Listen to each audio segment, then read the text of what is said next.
Howdy, this is StabtheDragon from Fort Worth, Texas on Wednesday, April 27th, 2022. Whiskey review number 25, and I smell something smoky.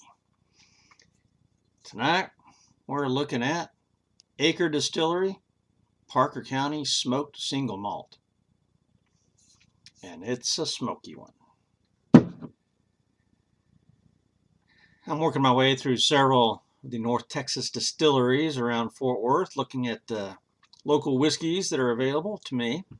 Most of these whiskeys are in the liquor stores in Fort Worth, and maybe some widely around Texas. I don't know how far some of these go to other states.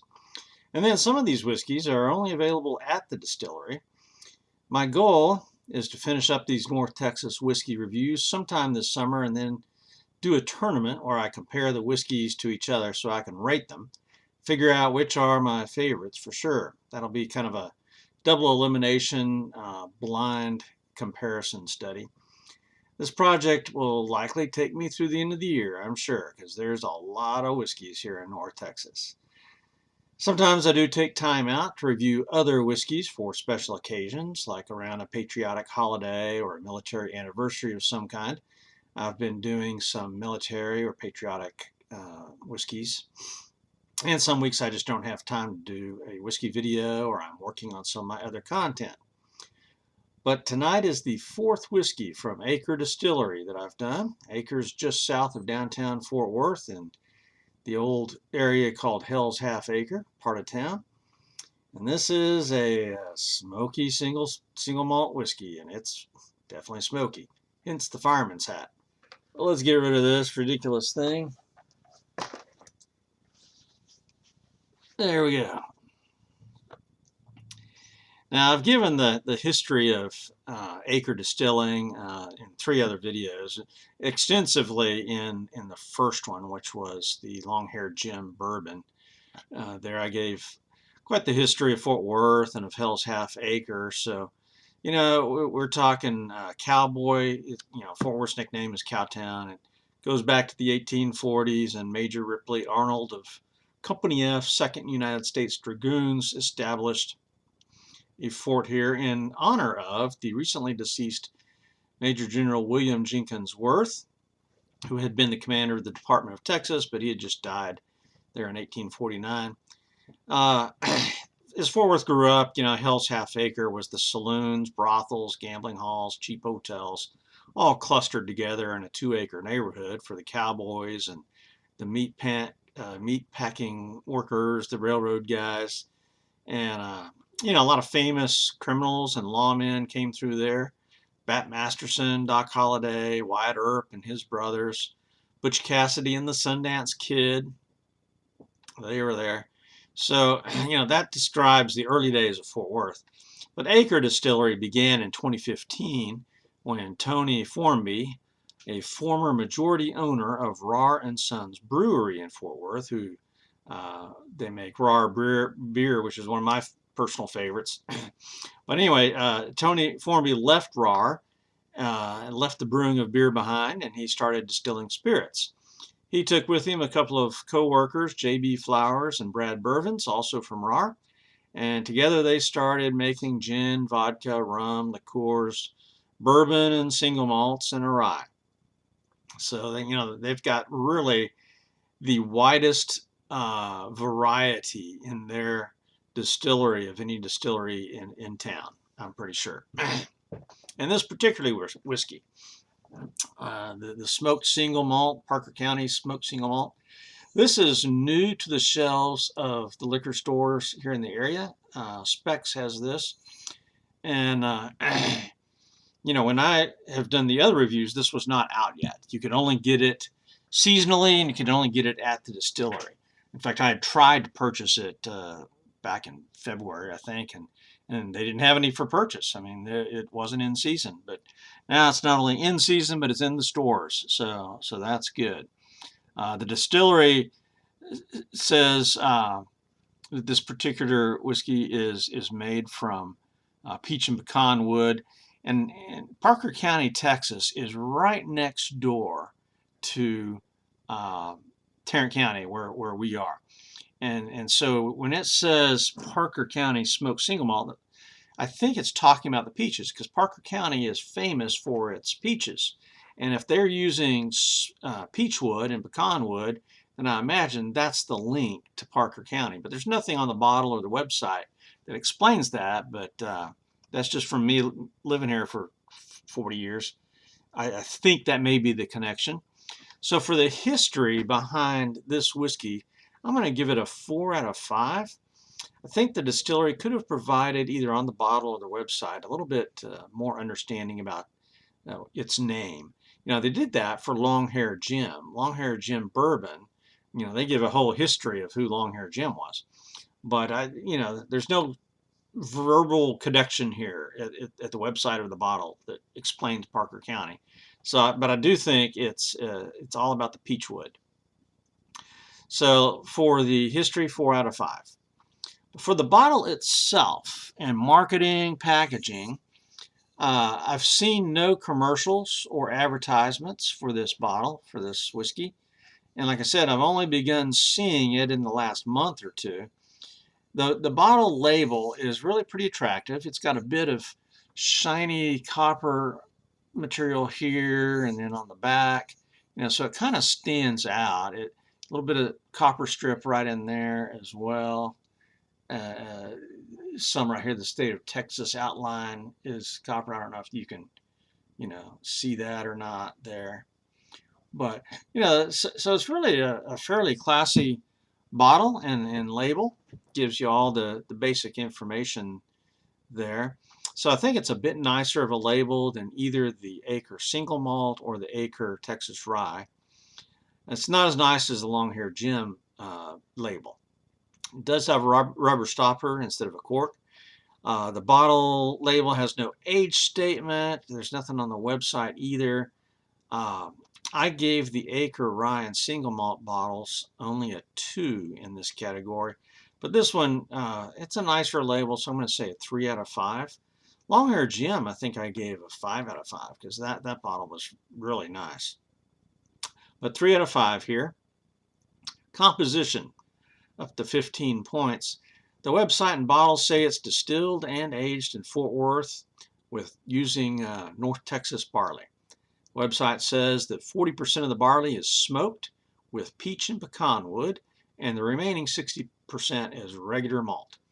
The bottle says it's aged in new charred American white oak barrels, but there's no char level given, whereas a couple of the other whiskeys that Acre puts out did give the char level. And no barrel size, no age statement. And again, other bottles did give me an age or barrel size. This label says 50% ABV or 100 proof, and it's a 750 milliliter bottle. So here, the distillery just doesn't give as much information for this whiskey as they did for their bourbon and their single malt and even their rye. And in some ways, it's got a little bit more information than the rye, but it's, because the rye bottle was just a little bit confusing. I had to kind of tease some information out of there. So here, for composition, and again, because it's a single malt, it's all barley, 14 out of 15 points, I think, for composition. Appearance of this whiskey. Well, you can see in the bottle, this is a dark whiskey. I mean, look at that. That's really pretty dark. And then here in the glass, you can see again how dark this is. So it's a dark, rich-looking whiskey. I'm going to say a 4 out of 5 for appearance. This is simply personal taste. I kind of tend to like darker whiskeys for whatever reason. Okay. Aroma, nosing, up to 10 points here. And as I say on all my whiskey videos, my nose is close to useless. But with single malts and ryes, I can usually smell something. So here, I do get a rich smell that is sweet, malty, even a little Texas funk, and a trace of smoke. So this is quite the inviting nose for one who normally can't smell much. I've had COVID, but COVID affected my eyes, not my smell. My nose got broken several times when I was a kid playing sports, and so I think that's, and then I've had several sinus infections here in Texas, like dozens, scores. So I think my nose is just wore out. But this actually smells good. Uh, this is really the best smelling whiskey I've maybe ever experienced. There you go. That's a 9 out of 10. Taste. On the palate,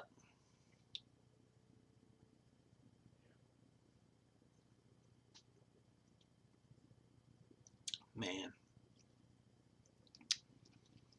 mildly sweet and malty up front. Some of just a trace of that Texas funk up front too.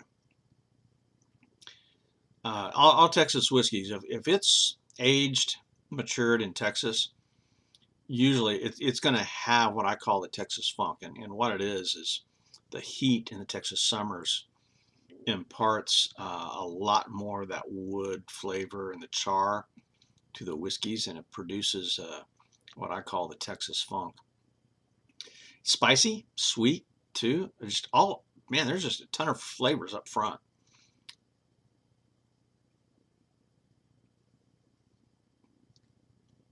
Some of that spicy goes all the way through. The funk goes all the way through. It doesn't have quite as much funk as the Texas single malt did. It seems a bit sweeter too, maybe. This is a complex whiskey. The smoke doesn't hit you at first. It wallops you in the finish. I mean, man, there's a smoke on this finish man, that's awesome.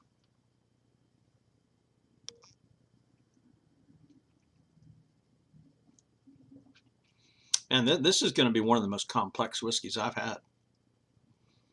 Now, keep in mind, I am not an expert on this department, but that's a 23 out of 25 right there, 23 points. Mouthfeel and finish. This is nice and creamy, spicy all the way through. It's got a spicy feel to it too, right? Kind of a tingle burn all the way through. But I think it punches below its weight in the proof department, though. This is 100 proof, and I don't get a strong burn. I do get a little bit of a burn, a pleasant burn, and I'm one. I grew up eating hot peppers, and so my family's from Texas, and we grew hot peppers, and so I love the hot. But this really punches below its 100 proof weight. I've had some 90 proofers that were had more burn, I think.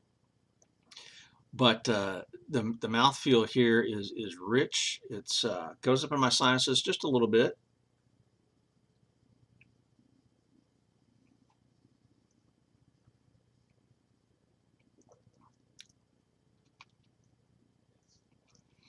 Now it's not going to have the mouthfeel that a 12, 14-year Scotch is going to have. Those Scotches that stay in the barrel for all those years, they develop a really very nice creaminess. But for a Texas 100 proofer, this is rich. The finish, though, man, strong and smoky, long lasting. The smoke in this whiskey doesn't hit you up front. It teases on the nose, but that finish, it's a punch. This is like sticking your face in the barbecue grill after grilling up some steaks. I'm serious. If you like a lot of smoke, this one has it. This is a totally different smoke than you get in a Scotch. Now, I like our Big Ten. I like Talisker Storm. Highland Park 12, absolutely. Johnny Walker Black and Double Black, yeah, I love them. But none of those impresses me with smoke. I mean, I hear all these Scotch guys talk about the smoke on the whiskeys I just named. And I'm going, after I drink it, in our Big Ten, where's the smoke? I get no smoke. Sorry. Scotch lovers call what they call smoke. I don't know what it is. It's not smoke to me. Tennessee whiskeys, yes. I get charcoal on Jack Daniel's Old No. 7. I love it. Okay, I'm a Jack fan, Gentleman Jack, absolutely, because I get that charcoal flavor that comes through. Well, this Acre smoked single malt, this is the real deal. This is barbecue in a bottle. I mean, this is a lot of smoke right here. Mouthfeel and finish, 15 out of 15, definitely. So let's talk price, value, and availability. Now at the Acre Distillery, this bottle is just $54, and I think that's a great price for a craft single malt Smokey Texas whiskey. I got mine at Specs, and online it says $62.99. When I got to the store, it was 64 or something or other. Well, I went ahead and bought it because I was at the store, but I could have saved myself $10 by going to the distillery, and the distillery is just as close to me as that Specs was, so I went to the big Specs, not the one closer to my house. Total Wine online says they don't have it. Man, I could swear I've seen it in Total Wine there. I think their online listing may be out of date. I'll have to really check Total Wine, but it's not listed on their website. Goody Goody doesn't list it either. And that, man, I don't know. Man, I kind of think I've seen it around other than Specs. I go to Goody, I go to Goody Goody more often than any of the others because it's the closest. I think I've seen it at Goody Goody. So I'm not sure how accurate those websites are. But right now on the websites, Specs is the only one who has it. And so, and I'm just not 100% sure on the other two stores. So price, value, availability, 7 out of 10. There was that price issue at Specs, and then, the other two aren't listing it. So I'm going to say 7 out of 10. And where else besides Fort Worth can you get this? I have no idea. So 7 out of 10 for price, value, availability. Neat or mixer? I like it neat. Obviously, I like all my whiskeys neat, but surely there's some smoky cocktails this would be fantastic with. Man, I've got a couple of hot pepper whiskeys that I might try mixing on my own and see what happens. That's a thought. I may fool around with this a little bit, and I've got oh man, I can't remember the name of it. It's a hot pepper whiskey out of Mexico that's really pretty good, except it's way too sweet. But man, mixing it with this, I wonder if that would work. I'll try that. Neater mixer, 5 out of 5. Surely there's a good way to mix this because this has got such a powerful flavor to it. Bonus points, I'm only going to go with a 4 out of 5 here because there are some gaps in the background and composition of this whiskey. I don't know how old it is. I don't know why exactly they call it Parker County.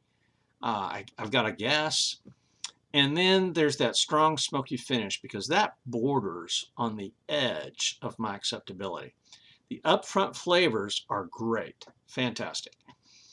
But the smoke is a heavy smoke. I mean, this is a punch, okay? And so that leaves me a little bit of a doubt there. So I'm only going to go with a 4 out of 5 bonus. It says local to me, so obviously I'm a homie. There you go. Total points, 88. Letter grade, I always give a little bit higher letter grades than the number grade. So this is a solid A for me. But here's my recommendation. This whiskey is a little bit difficult for me to judge because on the one hand, I scored it a little bit higher than the Acre Texas Single Malt. And I gave this one an A, but the Texas Single Malt got an A-. On the other hand, I would not have this whiskey as a daily drinker. Now, I would gladly drink the Texas Single Malt daily. So what gives? Well, this is so heavily smoked, and a very good one at that, I think. But it's so smoky that I think I would rather enjoy this one whenever I grill outside on my charcoal grill. I don't do gas, I do charcoal. Or if I brought home some barbecue from our favorite barbecue joint in Fort Worth, which was Cousin's Barbecue, for sure. the upfront and mid-palate taste of this whiskey is just maybe a tad bit better and sweeter than the Acre single malt. But the smoke, man, I mean that's powerful. This whiskey, I think, compares very favorably with the Balcones Brimstone. Now, I'm going to have to do a head-to-head competition to see which is better. I also have Andalusia Striker, and I've only had one pour from that, and it scared me away. That one was so smoky, but that's a couple of years ago, and my palate has grown since then, so I need to find that bottle and open it and compare it with this one and the Brimstone. I mean, everything Balcones puts out I love, okay, and so Balcones Brimstone is fantastic, but again, it's not a daily drinker. When I've grilled, I brought out the Brimstone and have that because it just matches the smoke exceptionally well, and that's the place for this whiskey. I'm not sure. I don't think I can do this on a daily basis. This is a special occasion barbecue, outside grilling kind of a whiskey. I don't think I would waste this marinating meat. This is too expensive for me for that. But I could see how that might work. I mean, gee, maybe I should try that. I don't know. Uh, so who should drink this whiskey? If you want a taste of Texas smoke, you've got to get you some of this Acre, Parker County smoked single malt. If you like smoky Scotch whiskeys, I double dog dare you to try this. Now, if you're like me and you enjoy Tennessee whiskeys, Jack Daniels, George Dickel, Uncle Nearest, and you like that charcoal filtering flavor, man, I love that. Then try this one on for size. I mean, this is charcoal, absolutely. Now, if you're averse to smoky Scotch and you really don't care for Jack or George or Uncle Nearest, likely you're gonna have to stay away from this. This is a kick in the throat, man. I'm telling you. Now, for you cigar smokers out there, I don't smoke cigars, but I can imagine this would probably go good with some cigars. So yeah, try that. See what you think. I'd be interested in hearing that from a cigar smoker. Well, that's all for Stab the Dragon tonight. So out here, drink safely.